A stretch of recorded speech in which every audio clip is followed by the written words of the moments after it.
Welcome back my student.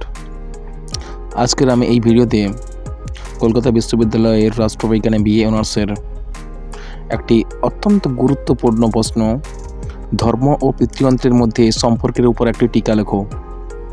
এই প্রশ্নটি সম্পূর্ণ আলোচনা অর্থাৎ এই প্রশ্নের প্রেক্ষিত আলোচনার পূর্বে এর মধ্যে যে সকল পয়েন্টগুলো আলোচনা করব, মূল বিষয়ে আলোচনার পূর্বে সেই পয়েন্টগুলো আমি বলে রাখছি তোমাদের।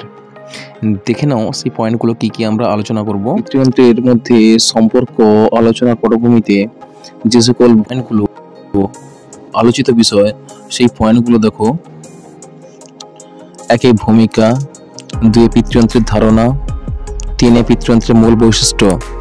এই বৈশিষ্ট্যের মধ্যে যে পয়েন্টগুলো আলোচনা হবে সেগুলো হচ্ছে 1 নম্বর পুরুষের আধিপত্য, 2 নারীর অধীনতা, 3 লিঙ্গ ভূমিকার স্ত্রীকরণ, 4 সামাজিক নিয়ম, 5 সহিংসতা। তারপরের পয়েন্ট দেখো পিতৃযন্ত্রের উৎপত্তি। তারপরের পয়েন্ট পিতৃযন্ত্রের প্রভাব, পিতৃযন্ত্রের বিরুদ্ধে লড়াই, ধর্ম ও পিতৃযন্ত্রের মধ্যে সম্পর্ক, পিতৃযন্ত্রের উপর ধর্মের প্রভাব। এর মধ্যে 4টি পয়েন্ট রয়েছে: ধর্মীয় গ্রন্থ, ধর্মীয় নেতৃত্ব, ধর্মীয় আচার অনুষ্ঠান, সামাজিক নিয়ম। তারপর পয়েন্ট হচ্ছে ধর্মের উপর পিতৃযন্ত্রের প্রভাব। এই প্রভাবগুলো হলো ধর্মীয় ব্যাখ্যা, ধর্মীয় প্রতিষ্ঠান, সামাজিক পরিবর্তনের প্রতিরোধ। তারপর পয়েন্ট লক্ষ্য করো ধর্ম ও পিতৃযন্ত্রের সম্পর্কের পরিণতি। এর মধ্যে 3টি পয়েন্ট রয়েছে: নারীদের উপর নিপীড়ন, সামাজিক অসাম্য আর ধর্মের প্রতি অবিশ্বাস।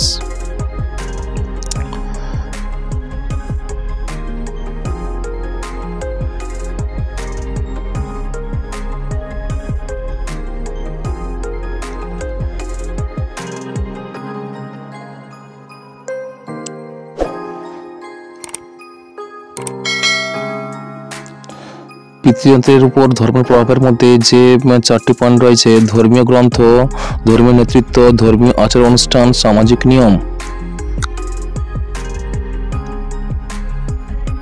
ধর্মের উপর পিতৃযন্ত্রের প্রভাব, এর মধ্যে যে পয়েন্টগুলো আলোচনা করা হবে সেগুলো দেখো: ধর্মীয় ব্যাখ্যা, ধর্মীয় প্রতিষ্ঠান, সামাজিক পরিবর্তনের প্রতিরোধ। এবং পরবর্তী পয়েন্ট হচ্ছে ধর্ম পিতৃযন্ত্রের সম্পর্কে পরিণতি। এর মধ্যে 3টি পয়েন্ট রয়েছে: নারীদের উপর নিপীড়ন, সামাজিক অসাম্য আর 3 নম্বর ধর্মের প্রতি অবিশ্বাস। পরিশেষে রয়েছে উপসংহার। ধর্ম পিতৃযন্ত্রের মধ্যে সম্পর্কের উপর একটি টিকা আলোচনা করো। প্রথমত ভূমিকা। ধর্ম ও পিতৃযন্ত্র দুটি এমন ধারণা যেগুলি ইতিহাস জুড়ে অঙ্গাঙ্গিভাবে জড়িত রয়েছে।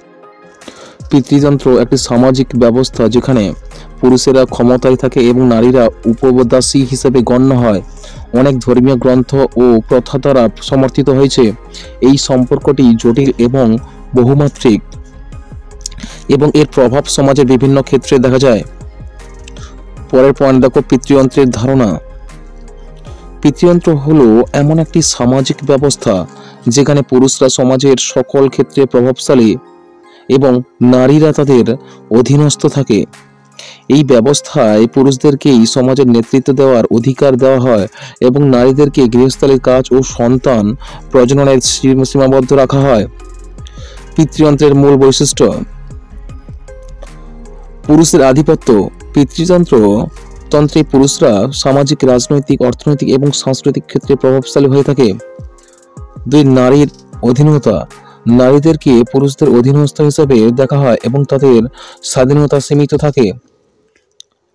3 লিঙ্গ ভূমিকার স্থিরীকরণ। পিতৃযন্ত্রের লিঙ্গ ভূমিকা কঠকে শক্তিশালী, সাহসী এবং আধিপত্য হওয়ার জন্য উৎসাহিত করা হয়। অন্যদিকে নারীদের দয়ালু, সহানুভূতিশীল এবং গৃহকেন্দ্রিক হওয়ার জন্য উৎসাহিত করা হয়। নিয়ম। পিতৃযন্ত্রের নারীদের বিরুদ্ধে বিভিন্ন ধরনের সামাজিক নিয়ম এবং প্রথা প্রচলিত থাকে। এই নিয়মগুলি নারীদের স্বাধীনতা কেড়ে অধীনস্থ রাখে। তার পরের পয়েন্ট হচ্ছে সহিংসতা। পিতৃযন্ত্রের নারীদের প্রতি সহিংসতা একটি সাধারণ ঘটনা। এই সহিংসতা শারীরিক, মানসিক এবং যৌন হতে পারে। পরের মূল পয়েন্ট দেখো, পিতৃযন্ত্রের উৎপত্তি। পিতৃযন্ত্রের উৎপত্তি সম্পর্কে বিভিন্ন তত্ত্ব রয়েছে। কিছু তত্ত্ববিদ মনে করেন যে পিতৃযন্ত্রের উৎপত্তি সমাজের অর্থনৈতিক পরিবর্তনের সাথে জড়িত। অন্যরা মনে করেন যে পিতৃযন্ত্র ধর্মীয় বিশ্বাসের ফল। পরের মূল পয়েন্ট দেখো, পিতৃযন্ত্রের প্রভাব। পিতৃযন্ত্র সমাজের সকল স্তরের প্রভাব ফেলে। এর ফলে নারীদের স্বাধীনতা ক্ষুণ্ণ হয়, তাদেরকে অর্থনৈতিকভাবে নির্ভরশীল করে তোলা হয় এবং তাদের সামাজিক মর্যাদা হ্রাস পায়। পিতৃযন্ত্রের কারণে সমাজের লিঙ্গ বৈষম্য, সহিংসতা এবং অসাম্য বৃদ্ধি পায়। পিতৃযন্ত্রের বিরুদ্ধে লড়াই। পিতৃযন্ত্রের বিরুদ্ধে লড়াই একটি দীর্ঘস্থায়ী প্রক্রিয়া। এই লড়াইয়ে নারীবাদী আন্দোলনের গুরুত্বপূর্ণ ভূমিকা রয়েছে।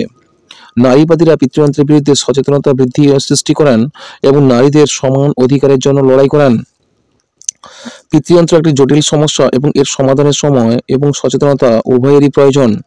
ধর্ম ও পিতৃযন্ত্রের মধ্যে সম্পর্ক। ধর্ম ও পিতৃযন্ত্রের মধ্যে সম্পর্ক আলোচনা করতে গেলে প্রথমেই পিতৃযন্ত্রের উপর ধর্মের প্রভাব এবং পরে ধর্মের উপর পিতৃযন্ত্রের প্রভাব সম্পর্কে আলোচনা করা দরকার।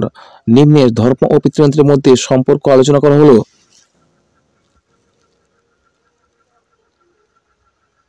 পিতৃযন্ত্রের উপর ধর্মের প্রভাব। ধর্ম কিভাবে পিতৃযন্ত্রকে সমর্থন করে তা নিম্নে আলোচনা করা হলো। ধর্মীয় গ্রন্থ। অনেক ধর্মের পবিত্র গ্রন্থে নারীদের একটি নির্দিষ্ট ভূমিকা নির্ধারিত করা হয়েছে। এই ভূমিকাগুলি প্রায়শই গৃহস্থালির কাজ এবং সন্তান প্রজননে সীমাবদ্ধ থাকে। ধর্মীয় নেতৃত্ব।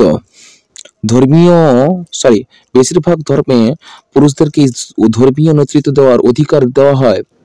নারীদের ধর্মীয় ক্ষেত্রে অংশগ্রহণ সীমিত বা নিষিদ্ধ থাকে। তারপরে দেখো, ধর্মীয় আচার অনুষ্ঠান।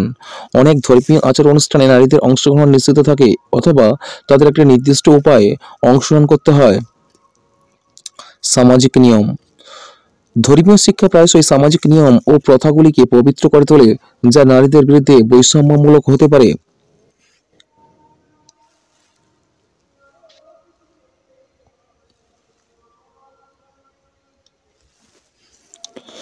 ধর্মের উপর পিতৃযন্ত্রের প্রভাব।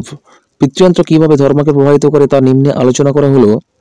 ধর্মীয় ব্যাখ্যা। পুরুষরা প্রায়শই ধর্মীয় গ্রন্থের ব্যাখ্যা করা একচেটিয়া অধিকার রাখে।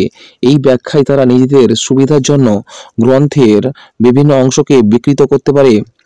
ধর্মীয় প্রতিষ্ঠান। ধর্মীয় প্রতিষ্ঠানগুলি প্রায়শই পুরুষকেন্দ্রিক হয় এবং নারীদের অংশগ্রহণকে সীমিত করে। সামাজিক পরিবর্তনের প্রতিরোধ। পিতৃযন্ত্র ধর্মীয় পরিবর্তনের বিরোধিতা করে এবং নারীদের অধিকারের জন্য লড়াইকে বাধা দেয়। তারপরে ধর্ম ও পিতৃযন্ত্রের সম্পর্কের পরিণতি।